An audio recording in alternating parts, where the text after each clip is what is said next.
Mu kusomooza okungi saba Katonda ekisa kye asobole okuwanirira bubadde bubaka omusumba Rosias Bujingo bwawadde abakkiriza mu kusaba okwalanca waleero ku Canaan Land.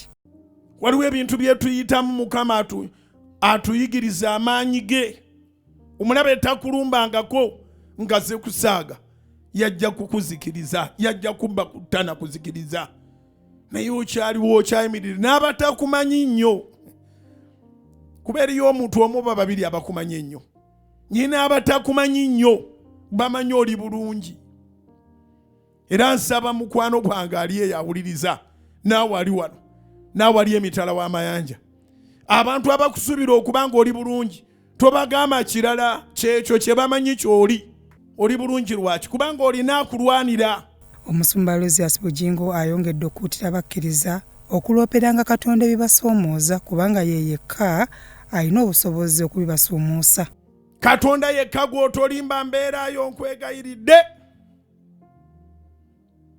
Buli kaseera k'ofuna ne Katonda musinze, mutendereze, mugulumize, mwebaze olw'okuba ng'okyali mulamu. Abategeezezza okulindirira nga bwe bagumiikiriza essuubi libeere mu Katonda so si mu bintu bya nsi. Abantu balema okulindirira ne betta. Abantu balema okugumiikiriza. Abadde azinoonya mu mirembe, abadde ayagala ekyamagero kya Mukama, ogenda okuwulira nga baamulagiridde eddogo era nga yagenze dda kana akagwagwa akali mu kooti mbukajja kuno okusaddaaka abaana kagende kafuna obugagga. Kusaddaaka abaana kati oyo okugumikiriza yakuvaamu. Omusumba Rosias Bujingo agambye nti Mukama yalina ekyokuddamu ku kusoomooza kw'oyitamu ng'olina kumuloopera. Era olitakulimbanga nti Katonda omunyiizizza kubanga okaabidde mu maaso ge. Ekinyiiza Katonda kukaabirira abantu. Abantu nabo balina ebizibu. Buli gw'okaabira naye alina ebizibu bye. Mu nsi muno temulimu muntu n'ogu atalina kizibu. Taliimu. Tewali atalina bizibu. Era saagala kusabira essaala yakugwebwako bizibu. Atalina bizibu guba mulambo, kiwandiike. Ky'oyitamu si kirungi nnyo, naye ate waliwo bangi abakusimbye amaaso. Era togaana kusaba Mukama nga bw'omugamba taata, bangi abansimbye amaaso. Yeebazizza abo bonna abajjumbidde okuwaayo mu kuyambako ekkanisa okutambuza emirimu gy'enjiri. Njagala okubasaba abali ku Soloti FM n'abali ku Soloti TV nga sinnabasaba njagala kusooka kubeebaza. Abataddeyo ssente ku MTN Momo, abataddeyo ssente ku Airtel Money n'abazireese mu cash. Tusasule ebbanja lya free to air. Neebaka bulungi ennaku zino ebbiri nga ndaba free to air kweri.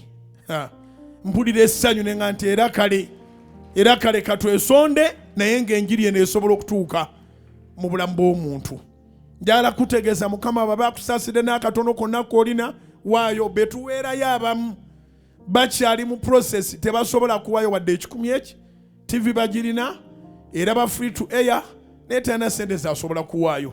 Kati gw'alaba ate nga gy'olabirako yakusasulira ate gw'osobola okusonda. Zonna ze tukwata zigenda mu bwakabaka bwa Katonda. Tetuzaawula yawula. Era bwetto bwe tukola wano tusobola okuyimirizaawo obuweereza. Ssente bwe zijja ne sasula amasannyalaze galo ne sasula amazzi ne sasula ebikozesebwa byonna. Abajja wano temulina looza ekintu kye mwali mubuliddwa. Sirooza nti waliwo eri agenze mu washroom n'asanga nga toilet paper nga ntono. Naye Mukama atukoledde ebyekisa n'obuntu obwo bw'olabanga obutono tetulaakinga. Bw'ogenda mu washroom zaffe buli kimu weekiri nti waliwo n'obusenge ng'onaabako bangi abava no nga banaabyeko. Okuteeka enjiri eno ne tugirongoosa n'ebeera ku mpewo. Buli kye tukola ssente. Byakasimbazi Yusuf, Salt TV, Omunnyo.